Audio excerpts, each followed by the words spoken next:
As the corporate sector evolves, Burka Africa remains committed to cultivating world-class thought leaders and providing innovative, human-centered solutions that shape a prosperous future for African governments and businesses.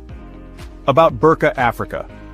Burka Africa is a platform that houses expert consultants from across the African sub-region that provide strategic sustainable leadership, organizational development, corporate governance, coaching, and ESG advisory services to businesses and African governments.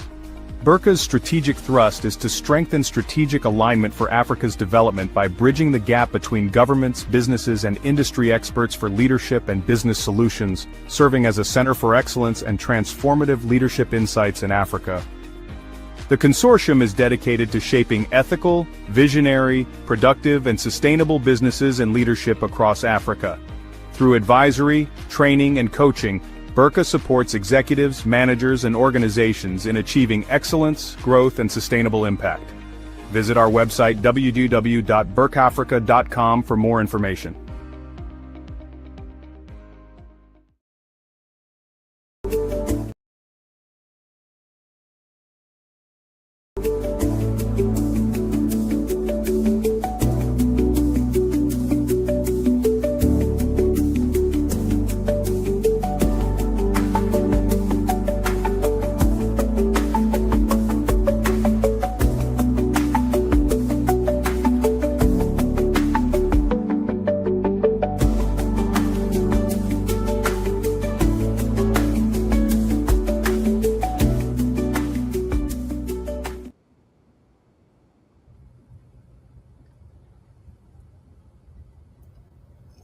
Good morning to all my listeners.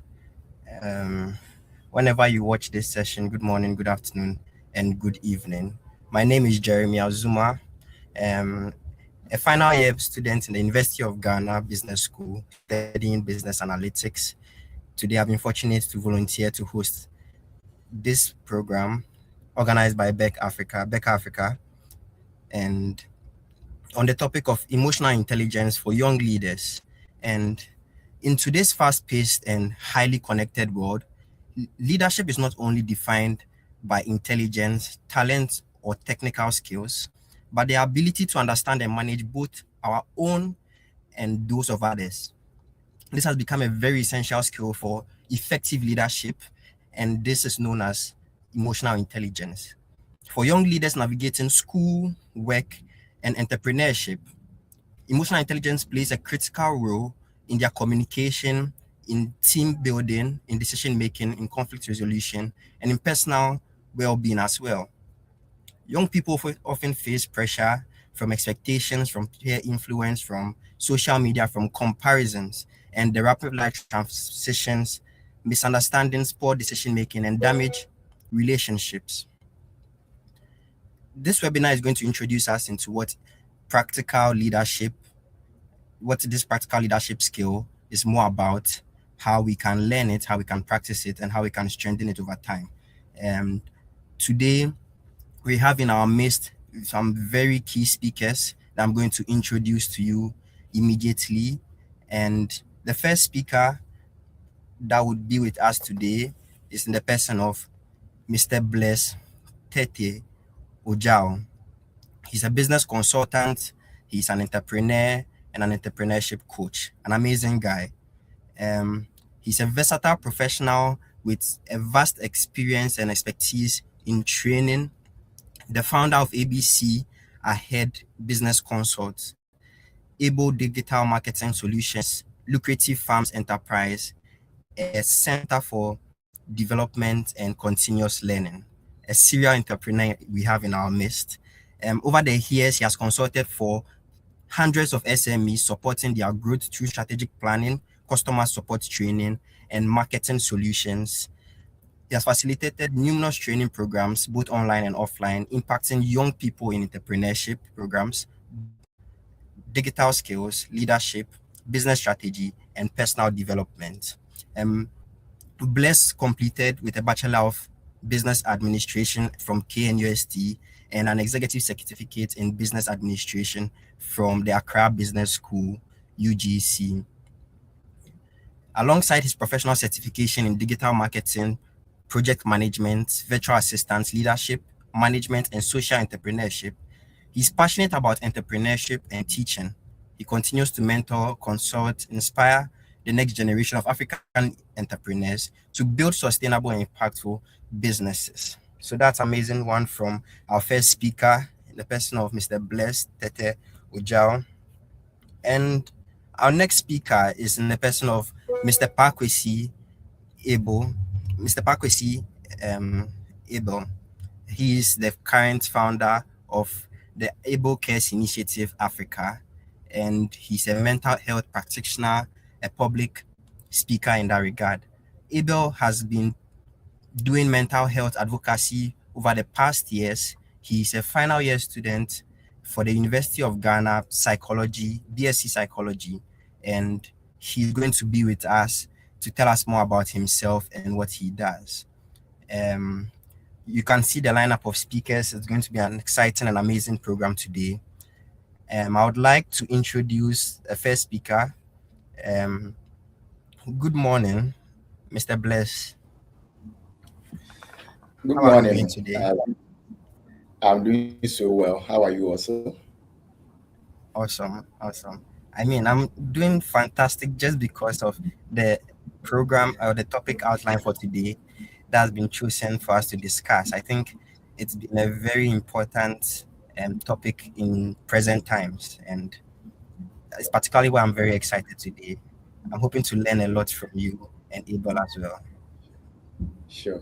Thank you so So much. I'd like for you to share with our viewers a little bit about yourself, especially some of the things I've omitted, and maybe a few specifics or a few stories that you think inspire us to get to connect with you on a deeper level. All right. Thank you so much. And it's a great honor to be here. And I welcome all who are joining us to learn. So, like mentioned, my name is Blessed Ujao. I'm an entrepreneur. So, I have a couple of businesses. I have ABC Ahead Business Consult, and it's a business consulting firm that is into business advisory and startup training. We also have Able Digital Marketing Solutions, and Able Digital Marketing Solutions is a social media or digital marketing firm that is able to help organizations to succeed in the digital space. We also have lucrative farms, and lucrative farms we are into crop farming. At the moment, we have a few acres of cassava farms.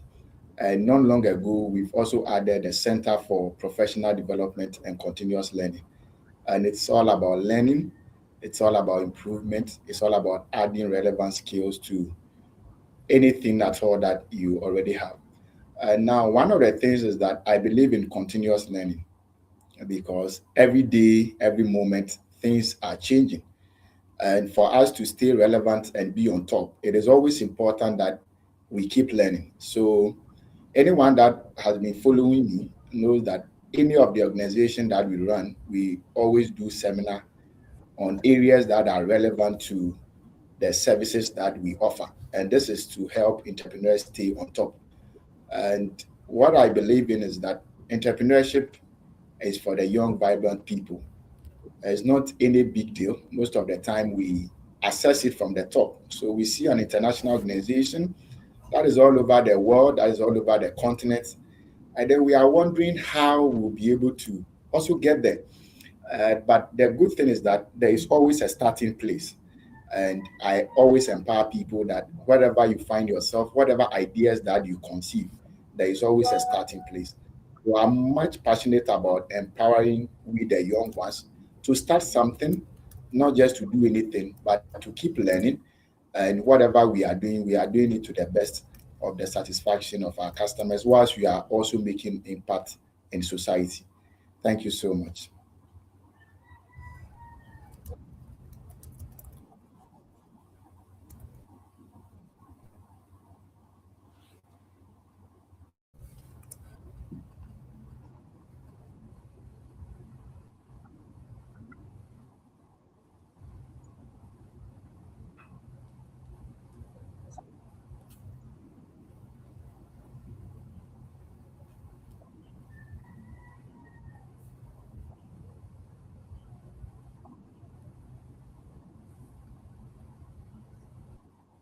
Yeah, Azuma, please, can you hear me?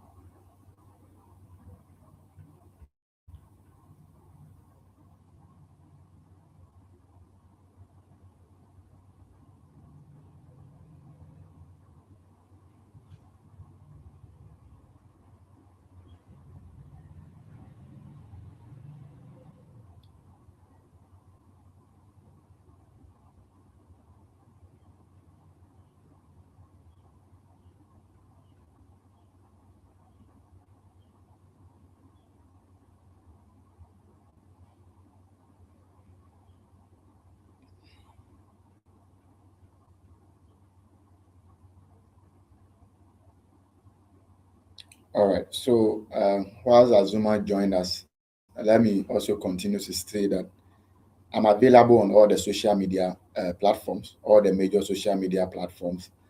And my name, as usual, is Blessed Ujao. So, you can follow me on Facebook. You can get connected on LinkedIn. We can also get connected on Instagram. We can get connected on X. We can get connected on Thread, YouTube, all the social media platforms where every week I share posts that are able to inspire us as entrepreneurs, where I share insight that is able to help us to do our businesses and do it well. And so, if you are yet to stay connected, you can check me out on all the social media platforms, and then we are going to learn from each other. Like I mentioned earlier on, it is all about learning from each other. It's all about trying to be the best version of ourselves. And as young ones, we know that the responsibility lies on our shoulders. All the things that we see out there that we are not happy about it, all the things that we see out there that we think that it could be done a different way. Now the opportunity has been given unto us. The privilege now lies on our laps for us to take up the step and change every situation around us. In the previous session of this same series, there were wonderful presentations that were shared on mindsets and how we could be the change that we are looking for. And the conclusion is that whatever issue that we identify in society, once we are able to identify it, it means that we have what it takes to solve it. The same strength, the same knowledge, the same wisdom that we are able to use to do the identification, we are also able to use it to provide solutions for whatever that we do. So all of us that are connected, we are at the right place, we'll be inspired. We are going to go out there, whether in the area of business or like the topic for today, how to manage your emotions, or in a broader sense, emotional intelligence. And I believe that is a discussion that is very important in this day where there are so many options in our mind, there are so many avenues, there are so many pressures on the social media. People are posting certain things that we have no knowledge about. I think that it is always important to be emotionally intelligent. That kind of intelligence is needed to be able to handle every affairs that at the end of the day we are going to live a life that will impact others, and a life as well that will glorify our God who have created us onto this earth. So thank you, Azuma. I hope you can hear me now.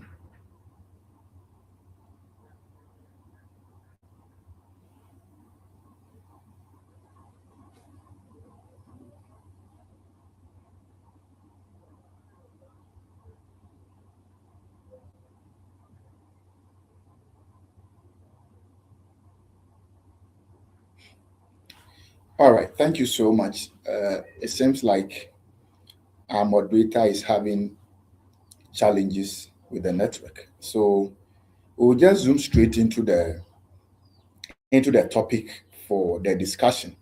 So here we are talking about emotional intelligence. And someone will ask, what is this one also for young leaders, for young entrepreneurs, for students, for young professionals? I mean, anywhere that you find yourself, how is this emotional intelligence going to, I mean, apply in your life? Now, when we talk about emotional intelligence, we are not talking about anything too big or any terminology that you have to crack your brain before you understand. Here, we are talking about your ability to recognize your emotions, your ability to understand your emotions, and your ability to manage or control your emotions and that of others. So now, when we are talking about recognize, your ability to know that this emotions exist in me, this emotion is part of my life, this thing is able to activate this emotion. Now, recognizing it, you may now want to understand how really does this emotion works. What are some of the impacts that this emotion will have on my life? How do I exhibit these emotions, and under what conditions or under what circumstances you are able to understand the emotion? Then from there, you begin to manage it or control. So, yes, this is how I react under this condition. Now, how do I manage it? Now, how do I control it? Especially living in a space where there are others around you, and then you should be able to control all this. Now, one of the things that is so interesting when it comes to understanding emotional intelligence will have to do with you recognizing, understanding, controlling your emotion and that of others. So people now ask, emotions are things that come from inside. Most of the time, they are involuntary reactions. By the time you realize you are feeling a certain way, and it takes you another energy to reverse. Now, when that happens, someone will ask, why and how do I control that of others? Because if it is an involuntary action, something that pops up, and I even find it difficult to control mine, how then am I able to control others? And as we go ahead, we are going to examine more of various ways by which we can control the emotions of others. Now, when we are talking about emotions here, what does emotions mean?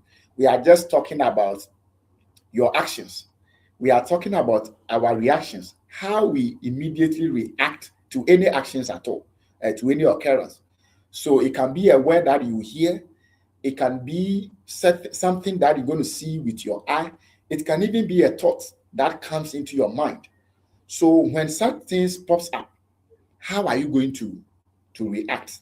So what you do immediately, you hear something unusual. What you do immediately, you see something. What you do immediately, something happen or a thought comes into your mind. Those are emotions. And most of the time, they are short, actions. They don't have a long lifespan. So you are just moving by the roadside, somebody driving splash water onto your white dress, and then something now pops up. And it is an action or reaction in response to the action that has happened. And now a feeling will come up and emotions will show up within and outside. But within a few moments, it is no more. But one of the things that we need to also understand is that this is a deposit that you have actually made. So another time that that issue will happen, you are not now going to have your emotions from the scratch. You have already built up an emotion, and then you are going to add it to it. At the end of the day, it is going to make it escalate. So what we are saying is that yes, emotions are short term, but they are deposits and they are being built up. And when they reach certain stage, they are difficult to be controlled. Now, we all know of what we call IQ. It is common to all of us, which it should even be the topic of discussion. Someone will be like, we should be talking about IQ by now and not EI. We should be talking about intelligent quotient and not emotional intelligence, because IQ is able to measure how smart you are. IQ is able to show your cognitive ability. IQ is able to help you solve some problem that you may not be able to identify. So our moderator is back. I'll just be switching to him now. What I'm trying to do is I'm differentiating between emotional intelligence and then the IQ, and the reason why it is important for us to pursue emotional intelligence, not leaving IQ behind, because IQ is able to measure your cognitive ability, how smart you are, how you are able to solve problems, how you are able to reason. And so they give you a scenario. It takes these people to win this. How long will it take? They know you are able to get the answer. But what you need to know is that emotional intelligence is all the time with us. It applies at every area. It's not everywhere that you apply IQ. Yes, so you need to have IQ to look smart, to prove that cognitively you are smart. But emotional intelligence goes beyond that. So I'll hand over to our moderator and then we take it from there. Thank you. Thank you very much, Mr. Bliss. A huge apology to everyone listening to us live, and because of the cutting back and forth with my internet and all of that. And Mr. Bliss, you can bear with me that the fact that I'm still here means that I have very high emotional intelligence because of how I'm managing this situation in that regard. Exactly. Okay, thank you. So, just so we know, Becca Africa, in partnership with Neural Company Limited, is having a course called The Invaluable Laws of Growth. The Invaluable Laws of Growth, which is starting on the 7th of Saturday, 7th March on Saturday, 2026 this year. And the course fee goes for 250 US dollars, which is going to span a duration of 8 weeks. And so the invaluable laws of growth, in partnership, Becca Africa, in partnership with the Neuro Company Group or Neuro Company Limited, is bringing out this course to take us through a couple of things. So make sure you subscribe and you register for this impactful 8 week program. Thank you. So back into the session. I would like to find out from Mr. Bless what your niche is when it comes to emotional intelligence, what your focus areas are, what the most exciting aspects of it are, what you like to spend a lot of time talking about and educating other people about, so that I know where our conversation would lead us to. All right. Thank you so much, Azuma. And the interesting part of it is there is a level of joy that always fills your heart if you are able to have a good knowledge of your emotions, not only yours, but that of others. So we need to spend much time understanding our emotions, what trigger any emotion in us. And as a matter of fact, since we are dealing with human, we should be able to also make room for others.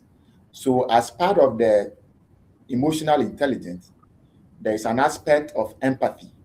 And we know that empathy is simply putting yourself in the shoes of others, trying to feel like how others feel. It is so easy to run into conclusion anytime there is an action. It is very easy. I mean, that is the obvious thing. Once there is something, you can easily conclude that this is it. But it is always important to hold that conclusion and try to learn from the other part as well. Now, what we are saying here extend to our social media platform. So somebody make a post telling the world about who they think they are. That is fine enough. Now, you don't know what inspired that post. Sometimes it may be a picture. It is taken at a particular place. You don't know how the person managed to get there. There you begin to exhibit some emotions. It can be a good one or a bad one. Some may even go to the extent of, I mean, looking down upon themselves because if they are co-equals at this place, they are here and here. What I want to say is that we need to spend much time understanding our emotions and also making room for the emotions of others. And this is going to help us to live the kind of life that we want to live, free from anxiety, high blood pressure, and all those things. Your desire to gain things that you are not supposed to gain or you have not gotten there. So understanding your emotion is very key. It doesn't end there. You need to also understand others, since you'll be dealing with human, to be able to live in harmony with others, and for the sake of your health as well. Thank you. Thank you. Very much, Mr. Bless. That's very refreshing because it takes me to two very important areas. Firstly, on understanding our emotions, but then secondly, on understanding the emotions of others. We would want to talk about understanding the emotions of others first of all before we delve into ourselves.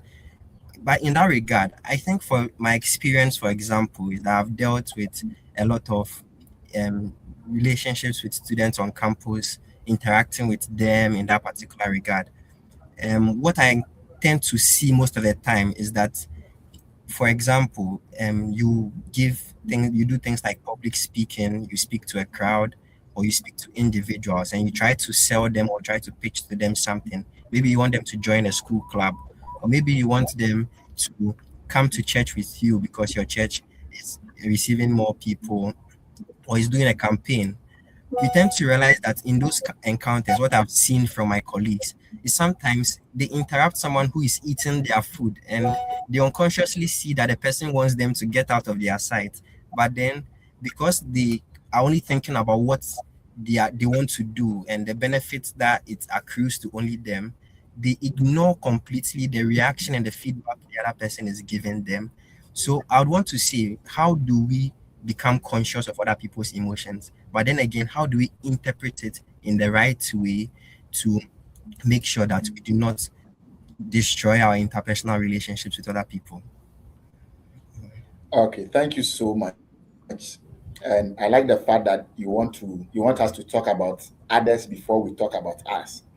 And this is even a major answer to what you are talking about. Then now we are moving from becoming selfish to becoming, selfless. Now, most of the time, if you want people around you, you need to make them feel comfortable. And that is one of the things that a lot of people will miss. You want the audience of others, you need to go their way. You want them to get something done for you, you need to understand their language and speak in that language.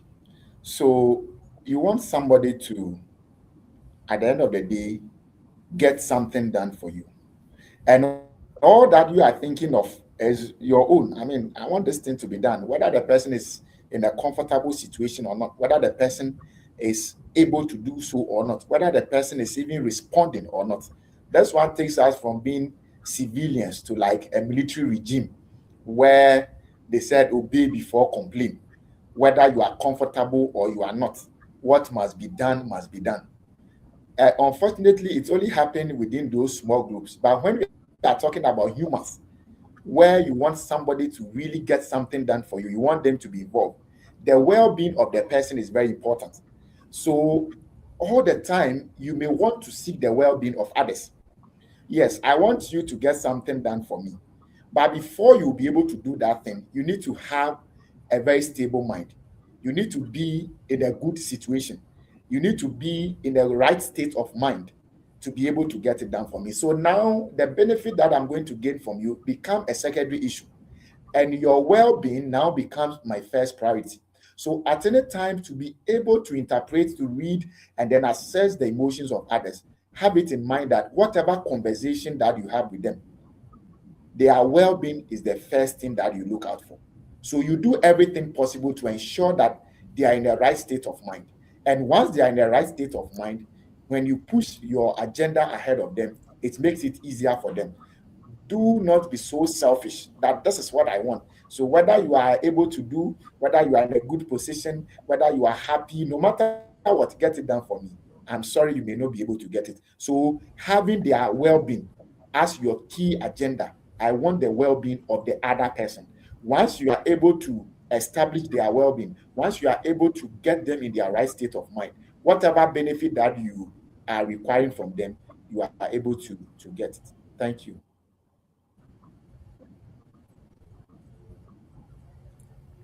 Thank you very much, Mr. Bless. I think the late President John F. Kennedy puts it very well when he said, ask not what your country can do for you, but what you can do for your country. I think in this context, it's ask not what other people should do for you, but what you can do for them. And we need to be conscious of the other person's needs, and that's the only way they would care about ours in that particular regard. And so, moving into the field of ourselves and our own emotions, I've seen that you are a serial entrepreneur. You are doing a lot of things. You are interested in a lot of things I'm also passionate about, farming and business development. And it's a handful. And at the point at which you have to juggle these things as a human being that has the same 24 hours as the next person, how is emotional intelligence important? And how do we manage ourselves in that regard? Okay, thank you so much.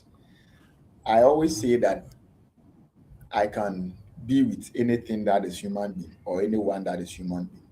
So most of the time when I'm having discussion with people and they are telling us how bad they had an experience, and people even come to conclusion that there are some human beings that you cannot live with. I always say that when you are telling me, I ask you another question. If the person is a human being, once the person is qualified as a human being, I have what it takes to live with them and how. So taking it from understanding who a human being is able to make your work very easy and then very simple. Day in, day out, I see human beings all the time. Unfortunately, I don't have the opportunity to work with machines. I always work with human beings. And so every single day, I'm able to interact with more than 10 people directly, direct interactions. And one thing is always important, putting their interests first. And putting their interests first means that you are creating a safe space for them to be comfortable with whatever they are doing or whatever you are going to do with them. The second thing is that most of the time we feel difficult or we feel disappointed. Let me even go straight to disappointed when people behave in a certain way. But someone says that nobody appoints you in the first place. So why do you become disappointed? Expectations help us to become so demanding of humans.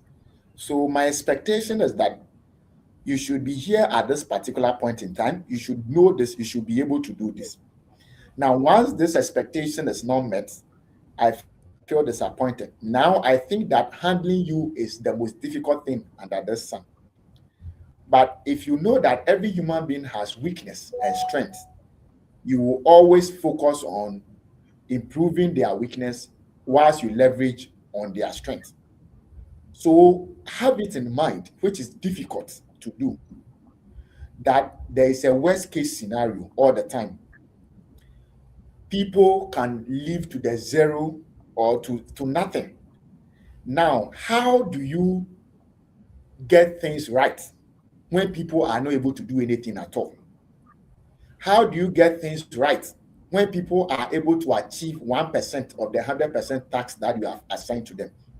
If you are able to find solutions to these things, and you are able to, since you are business analytics, you may understand scenario analysis. So if you are able to make room for the worst case scenario, anything that is above the worst case scenario now become an advantage to yourself. For instance, I am seated here in Accra and I found a village that is far from here. And so I may want people to go to farm and get things done.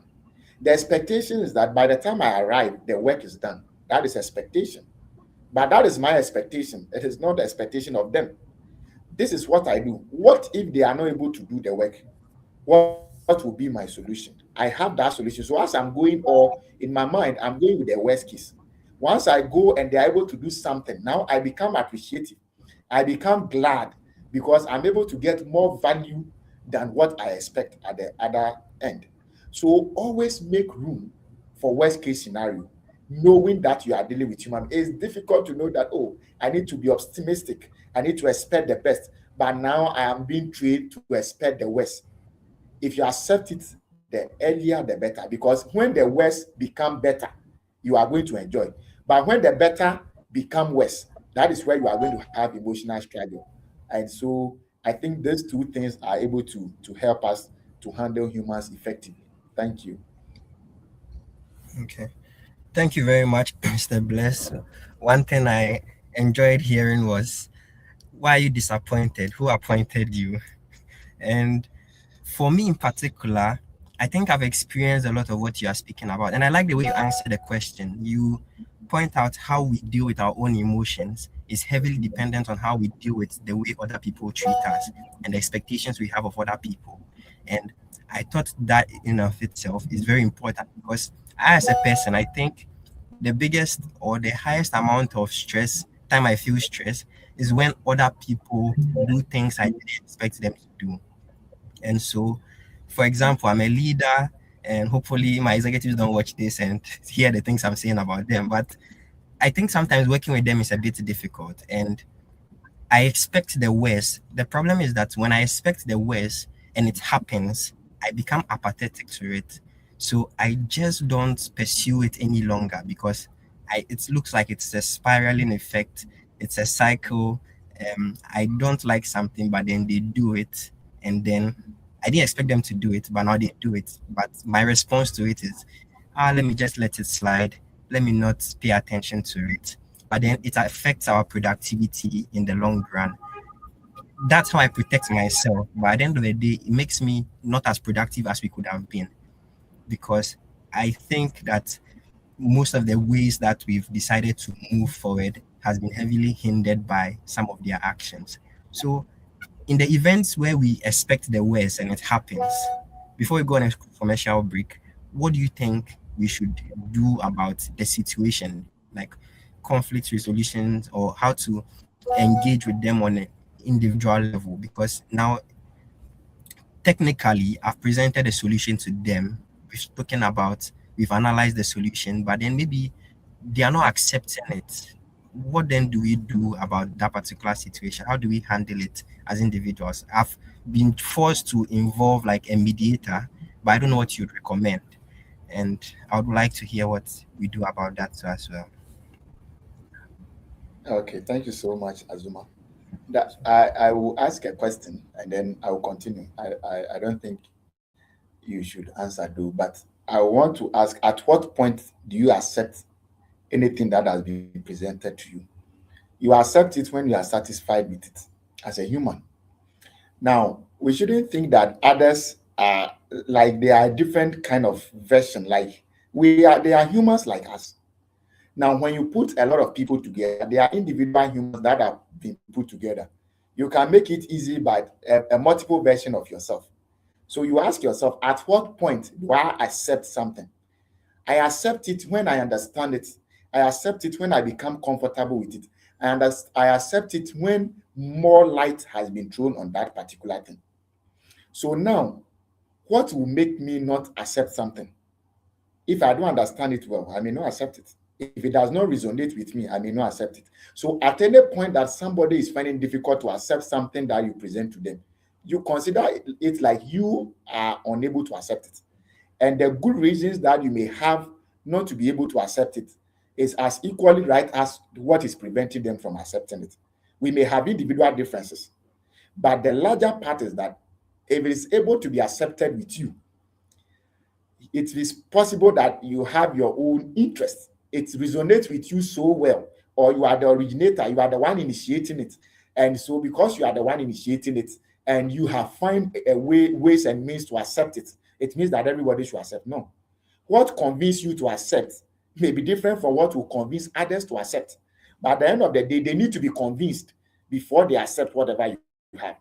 And that is why it is important that when you are dealing with people, you need to inspire them, you need to motivate them, you need to sit them down and let them know the reason why you are saying this. There's a type of leadership where fear will be inflicted in people. They don't know the end from the beginning. They don't know why they should do this. Sometimes the worst aspect is that we give them bad reasons. So that we have so many superstition beliefs that we know. As if you bath in the night and a devil will come and do so many things. But you see, if I tell you that you shouldn't bath in the night, here I'm talking about rural areas. As for town, there you can bath anywhere. But in the rural areas where your bath is behind your building, and they say you shouldn't bath in the night, you will say, why? Then I also come in. I said, Azuma, don't bath in the night, because when you bath in the night, there's a high possibility that a poisonous animal or a deadly animal may enter the bath and bite you. Under these two scenarios, you accept the last one because your interest is in. Your interest here is that if you risk it, you are going to be affected. And so it is easy for you to understand it. Now, the reason I'm giving you is so connected to you. It's a customized, reason. Is in your personal interest. And so you are going to easily accept it because it's able to resonate with you. So it's not hard feeling. It's not giddy giddy bia. At what point do I accept? Whatever makes me accept should be able to make others accept. But the smartest way is that you find their own interest, you find a way that they will be interested in the main agenda, and then you push it with their interest. And once they have find their interest in it, I trust me, it's going to be like magic. They will just take it, and then we are good to go. Thank you. Yeah, yeah, I think that makes a whole lot of sense. Yeah, that would work very much because I, for example, teach a lot of students, and what I do when they don't understand what I'm teaching is that I flip the question. Like, I try to understand what their frameworks of understanding concepts are, and then maybe use a metaphor or something that helps them assimilate it better. It's just that I've never applied it to leadership in that regard. And it seems that if I do this, I would probably be more productive in my endeavors. How much do I pay for this very impactful solution to most of the problems I've been facing? But then I would like to put down two questions so that when we come back from the break, you'll be able to um, go on that tangent. So the first one would be about how we conceptualize emotional intelligence in our culture and how people attach it to things like weakness and um, talking about your emotions is something that is makes you look weak. And in a world where political correctness has been more important than ever for leaders, why should they care about emotional intelligence? But lastly, to how social media heavily affects the way we feel about ourselves and the way we relate with others. Um, this is a program brought to us by Becca Africa. Becca Africa is an institution that provides consulting services in HR, especially for organizations. And we are happy to be here to have amazing speakers on the list. We'll be going on a short commercial break and we'll be back. Please do well to ask questions in the comment section. I'll read your question and you'll get it answered by our very well educated experts in that regard. Thank you, and we'll be back shortly.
Welcome back, our cherished listeners. Please don't forget our very our upcoming program and our upcoming course, which is Becca Africa in partnership with Neural Company Limited. That is introducing the course, the 15 invaluable laws of growth. And this program is supposed to begin on the 7th of March, on a Saturday this very year. The course goes for 250 US dollars, and it's going to span for a duration of 8 weeks. And so please do well to subscribe. There's going to be tons of invaluable information and insights that you'll be getting from the 15 laws of growth. If you are watching this program, this course is definitely for you. Welcome back into our session. I'm sure you've been excited by the contributions thus far, because we are talking about things that make us better and make our living better, and how we appreciate our emotions in that regard. Mr. Bless, I hope I have you with me. Yes, please, I'm here. Awesome. So just yesterday, and this is a true story, just yesterday I had an encounter with a lady who was studying psychology, and she asked me that, have I seen a counselor before? And I said no. And I said, what for? And I said, I just haven't considered the reasons why I should see a psychologist. But then she asked me a few questions, that have I ever felt depressed before? Have I ever felt like giving up? And I answered affirmative to most of those questions. And it really bothered me that I have always thought about dealing with these emotional matters, my own self, and my own strength and my own capacity. And I think it's a bigger problem in today's world, where discourse around emotional intelligence is heavily not encouraged. And so, what do you think, and why do you think it's very important for leaders, and how we can start, especially the sources of information we should look for? And with emotional intelligence, is this something we can do ourselves? All right, thank you so much. And I like the fact that she's asking you if you have felt depressed before. If you are saying no, no to all, it means that you don't even understand what is asking, she's asking at the first place. And so we think that we are very hard most of the time. We are strong enough not to seek for help. But your strength is equivalent to your level of thinking. And when you are put in a mirror, now you see your full size and you realize that, oh, I've not gotten to the height that I thought I've gotten to. Now, these are things that we usually look down upon. At this part of the world, we don't value professionals. This person is an expert in this area. This person is a professional. So I can also do it myself.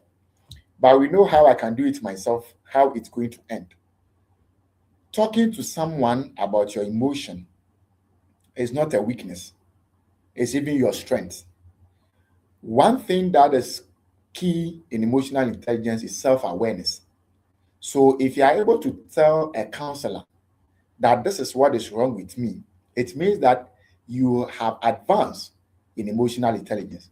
That is, you have been able to overcome the key stage, that is self awareness. Your ability to understand that this is what is going through in your life. Understanding it because your emotions affect others. You just take it like that. Let's assume you are good, you are super, we accept that one. But you are super to your own self. Even with your own self, you may not have full control over yourself. But let's assume that that is well established. But think like this way, because your emotions affect others, it is not only about you, it's about others. And so the little that you know about yourself will be able to take care of you alone. But when we bring another person in, you realize that you are lacking. And that is why there is a need for a professional to come in. So you are supposed to feel free, get to professionals, get to people who are experienced. How do you feel? You are about to enter into a situation, or you are going through a situation, and then there is someone who has been through it all. Let me use a river or a stream as an example. Now, when you are driving at some places, I mean, some rural places, you realize that at a particular part of the stream, they put a stick in there and they tie red something on top. Or they have done an indication that shows that there is a hole in this place. As someone who is a stranger to that area, you will never think that there is going to be a hole there. It may even be sand throughout the bottom of the river. But because someone has passed through the river before, because someone is very familiar with the area than you, they are able to tell you that there is a hole here. And now you are the one that is going to enjoy, because when you get there, you don't risk of going into the hoop, but you rather bypass it. Someone has risked their own life to test something, and they have come to conclusion to let you know what is good and what is right. So going in for it even add an advantage to your own life, because you are no more going to risk your life. What happens if you decide not to talk about it? You are going to risk your life. Somebody is there to let you know that there is a danger here. You said no, I want to get into the danger and get out again.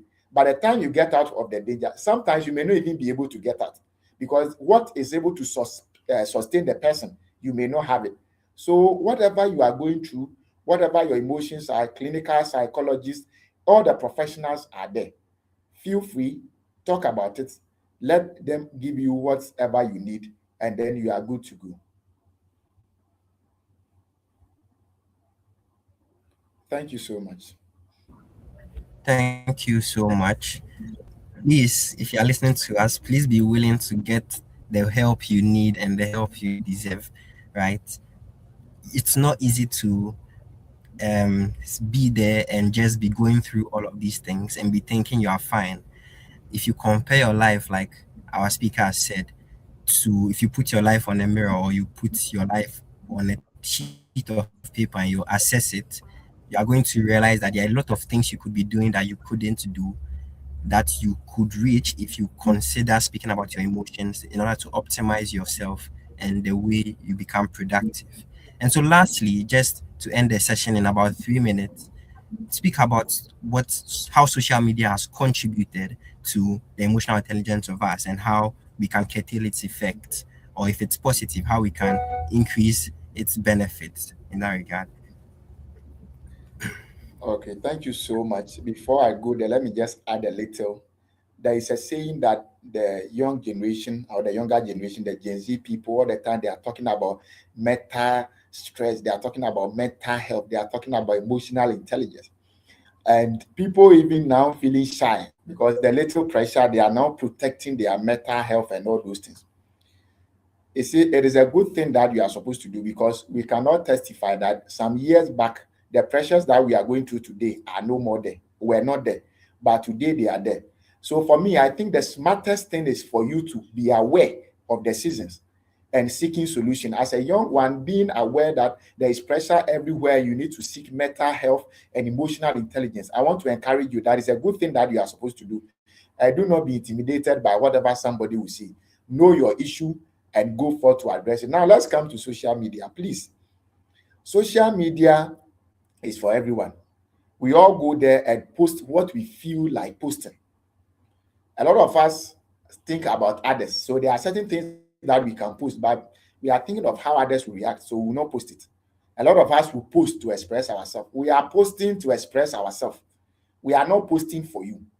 So if I decide to post this picture, this attire that I'm wearing, this is what I have, and I have decided to post it on social media. Azuma is also wearing white. I'm not wearing white. He is wearing white. He's also posting the white. So if he's posting white, that is what he has. He's posting that. Why should I force myself and say that the pitch that I'm wearing, no, I'm not proud of it? That I have to post another thing that is white to let Azuma know that I also have white. What I want to say is that if you want to post, post what you have and forget about what everybody is posting out there. Somebody achieved this certification, somebody gained this, somebody gained this. It's none of your business. That is what they have, and they are exhibiting it. Whatever you have, especially on LinkedIn, people talk about wonderful, wonderful things. That is what they have. Go ahead and also talk about what you have. When somebody posts something, don't be bothered. They are showing what they have, as simple as that. What you also have, show it. Don't compare what you have to others, because me, I'm wearing peach. That is my favorite color. Azuma is also wearing white. So why should I force to go and post white whilst it's not my favorite color? So whatever you have, just exhibit there. Don't be intimidated by whatever somebody posts out there. We are all posting what we have, and we are all unique in our own way, and we are all telling our story in our own way, and we are all presenting ourselves how we feel like presenting ourselves. Thank you.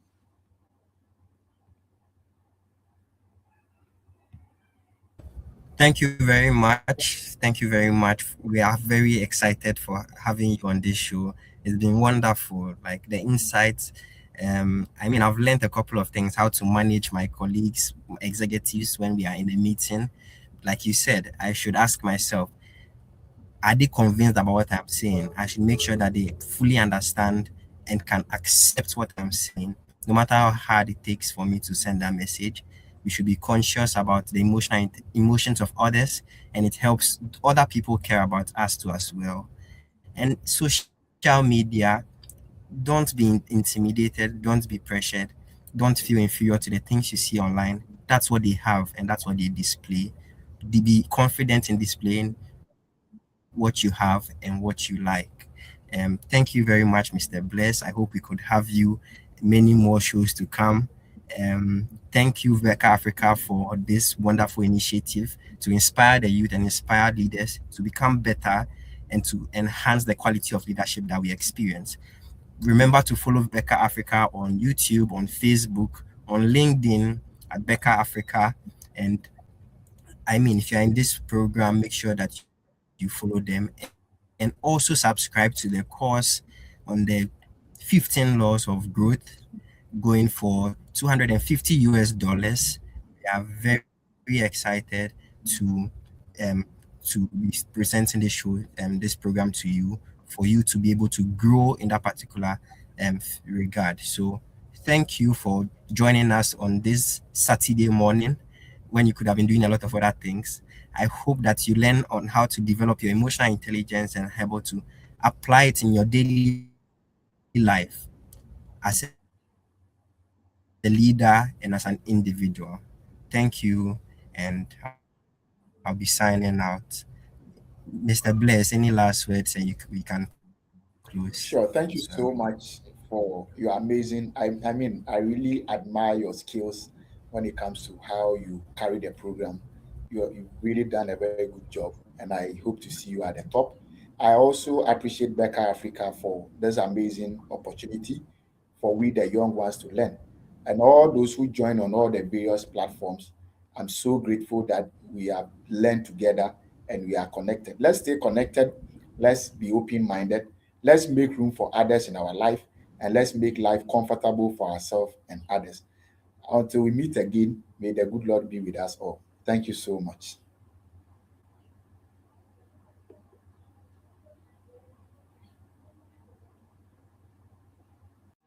As the corporate sector evolves, Burka Africa remains committed to cultivating world-class thought leaders and providing innovative, human-centered solutions that shape a prosperous future for African governments and businesses.